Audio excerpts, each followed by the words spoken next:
High, আমি আজহারুল শেখ। আজ 15ই August, স্বাধীনতার দিন। তো আমরা সকলে প্ল্যান করে একটা ট্যুর অ্যারেঞ্জমেন্ট করেছি। আমরা এখন কৃষ্ণনগর আছি, এখান থেকে আমরা সোজা চলে যাবো বোলপুর এবং ওখানে সাইট সিন করে বিকাল থেকে আমরা বাড়ি ফিরছি।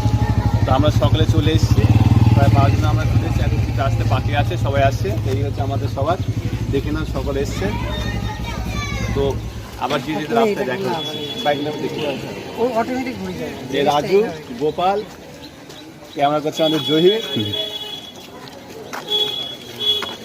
আর এই এক রাজু, এটা জহিরের ভাইপো সোহেল, আর ওখানে একটা ভাই আছে, ভাই কি নাম জানা? শুভ। তো আমরা একটু পরে বার হবো এখান থেকে, রাস্তা দেখা যাচ্ছে। তো এখন সময় সকাল 7টা, আমরা সবাই এবার বার হয়ে গেছি। আমাদের গন্তব্যস্থান বোলপুর। আমরা প্রায় 15টা বাইক রয়েছে আমাদের সঙ্গে। তো আমরা সকলেই যাচ্ছি ধীরে সুস্থে। আমরা যাব কুসুমগ্রাম হয়ে বোলপুরের দিকে। আমরা চাপা থেকে 9 জন এসেছি এবং কৃষ্ণর কিছু ছেলে আছে, আরও কিছু সাইডের কিছু ছেলে আছে। টোটাল আমরা প্রায় 28 জন রয়েছি। তো সবাই বেশ ভালো এনজয় করছে। বলতে বলতে চলে এসেছে আমাদের নবদ্বীপ ব্রিজ। দেখতে পাচ্ছ ব্রিজের অবস্থা খুবই খারাপ। এখানে কেউ বাইক চালিয়ে একটু সাবধানে চালানো উচিত। সাবধানে চালাবে তোমরা সকলে। তো সামনে আমরা একটু দাঁড়াবো। সামনে একটা তেল পাম্পে সবাই তেল দেবে, আগে থেকে বলে রেখেছে। তো মনে তেল পাম্প চলে এসছে। এই তো বাঁ দিকে তেল পাম্পটা, এখানে সবাই তেল ভরবে। তেল ভরার পর তারপর আমরা আগে যাব। আমার কিন্তু তেল দেওয়া হয়ে গেছে, আমার তেলের প্রয়োজন নেই, আমার ফুল ট্যাঙ্কি রয়েছে আমার। তো তেল দেওয়ার পর এবার আমরা যাচ্ছি লাইন দিয়ে, সবাই একে একে যাচ্ছি আমরা। আমাদের কাফিলাটা বেশ ভালোই বড়, সবাই এনজয় করছে। 2-1 জন হয়তো পিছনে রয়ে গেছে, ওরা হয়তো রাস্তা ভুল করেছে। বাকি সকলে আমরা একসঙ্গে যাচ্ছি। দেখতে পাচ্ছ কত সুন্দর রাস্তা, গাড়ি চালাতে বেশ মজাই লাগছে। তাহলে এখন একটা সুন্দর গান শুনতে শুনতে আমরা সামনের দিকে এগিয়ে যাই।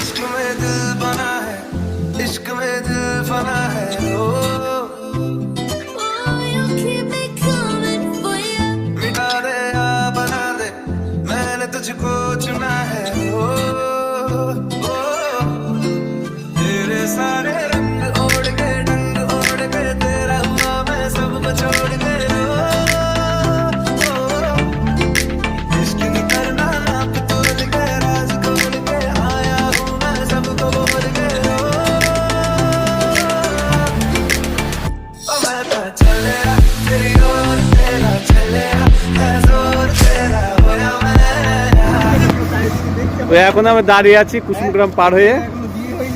এরা সমস্ত রাইডাররা দাঁড়িয়ে আছে এখানে। ও আগে থেকে সব যে যেখানে পারছে দাঁড়িয়েছে ছায়া দেখে। এই রোড ধরে আমরা চলে যাবো কুসুমগ্রাম পার হয়ে চলে যাবো একবারে নাদনঘাট হয়ে বোলপুরের দিকে। সকালে রেস্ট নিচ্ছে। আমাদের পিছনে একটা সঙ্গী পিছনে পড়ে গেছে, গোপাল। তাকে খুঁজে পাওয়া যাচ্ছে না, দেখা যাক সে কখন আসে। তা চলো আগে গিয়ে আবার দেখা হচ্ছে। তো আস্তে আস্তে আমাদের 2 জন সাথে যে পিছিয়ে ছিল তাদের মধ্যে একজন চলে এসছে, কিন্তু আরেকজন সে পিছনে রয়ে গেছে। তারা তো আসতে একটু টাইম লাগবে, কিন্তু একজনের জন্য আমরা আর কতক্ষণ দাঁড়িয়ে থাকবো, এই জন্য আমরা আগের দিকে এগিয়ে যাচ্ছি।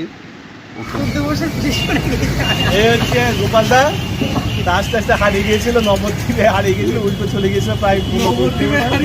তাহলে কোথায় হারিয়ে গিয়েছিল বলে? হ্যাঁ, কাটুয়াতে হারিয়ে গিয়েছিল। না না, কাটুয়া না, ওটা হেমাদপুর মোড়। না না, হেমাদপুর মোড় না। যে মোড়ে হারিয়ে গিয়েছিল তা আবার চলে এসছে আমাদের সঙ্গে, সবার আগে চলে এসছে। একটা থামস আপ। না না, প্রো রাইডার। ঠিক আছে, হ্যাঁ চালু করুন। হ্যাঁ চালু দিচ্ছি। তো সকাল 6টার সময় বার হয়ে আমি কৃষ্ণনগরে দাঁড়িয়েছিলাম, 1 ঘন্টার মতো রেস্ট নিয়েছিলাম ওখানে। মানে সবাই আসছিল, কিন্তু দাঁড়াতে ছিল। তারপরে এখন হচ্ছে 10টা বাজে, এখন আমরা শান্তিনিকেতন পৌঁছে গেছি। হ্যাঁ 10টা বাজে। শান্তিতে পৌঁছে গেছি। তা সবাই টায়ার্ড আর ক্ষুধার্ত।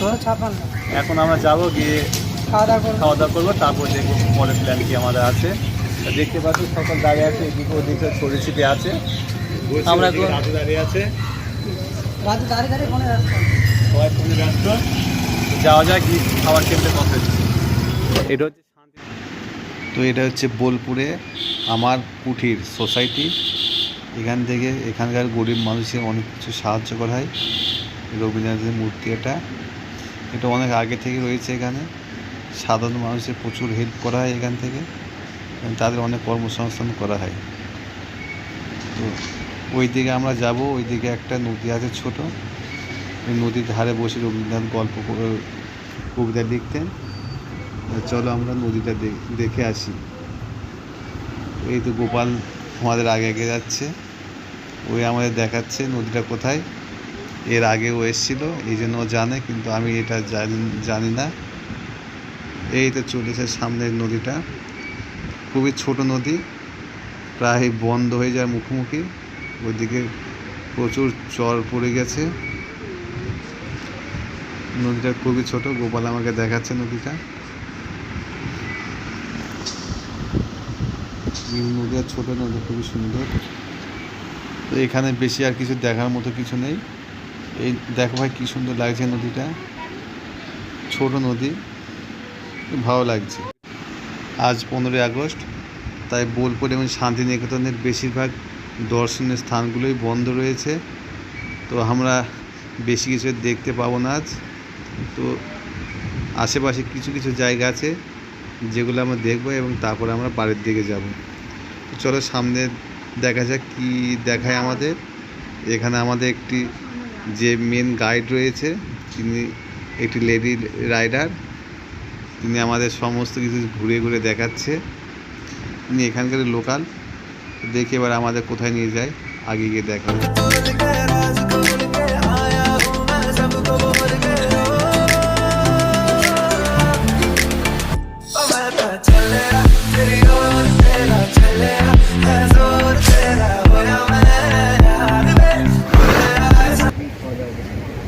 এই হচ্ছে কোপাই নদী, জল সামান্য পর যাচ্ছে। কিছুদিন আগেও ব্রিজের উপরে জল উঠে গেছিল, এখন জল নেমে গেছে নিচে, তো বালি আর একটুখানি জল আছে, বাস কোপাই নদী। তো সারাদিন ঘোরাঘুরির পর আমরা সবাই প্রচণ্ড ক্ষুধার্ত হয়ে গেছি, তাই এবার আমরা খেতে বসেছি। রেস্টুরেন্টটার পাশেই ছিল, রেস্টুরেন্ট বেশ ভালো এবং খাবারের পরিবেশনটা বেশ ভালো। তো আমরা ভেজ থালি এবং সঙ্গে নিয়েছি পমফ্রেট মাছ। দেখতে পাচ্ছ খাবারের আইটেমগুলো। এটা পমফ্রেট মাছ, এটা স্টিম রাইস, এটা ডাল, এটা আলুর সবজি, এটা আর একটা সবজি, স্যালাড, পাঁপড়, আর এটা হচ্ছে চাটনি।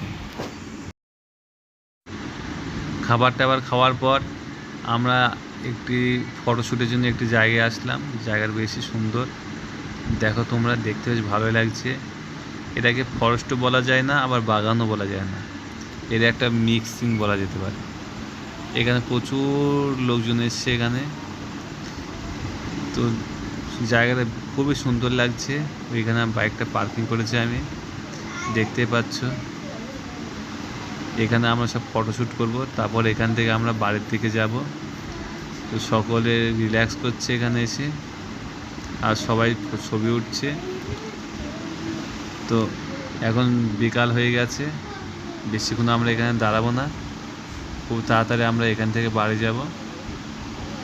হাই। তো আমরা এবার সকলে লাইন দিয়ে দাঁড়িয়ে গেছি, এখানে আমাদের গ্রুপ ছবি তোলা হবে, তারপর এখান থেকে আমরা সোজা বাড়ির দিকে চলে যাব। তো ওই দেখো, ওটা হচ্ছে আমাদের লেডি রাইডার, বোলপুরের লোকাল বাসিন্দা, উনি আমাদের ঘুরে দেখাচ্ছিল। তো এখানে আমাদের ব্লগ শেষ, এবার আমরা বাড়ির দিকে যাব। আবার দেখা হবে আমাদের নতুন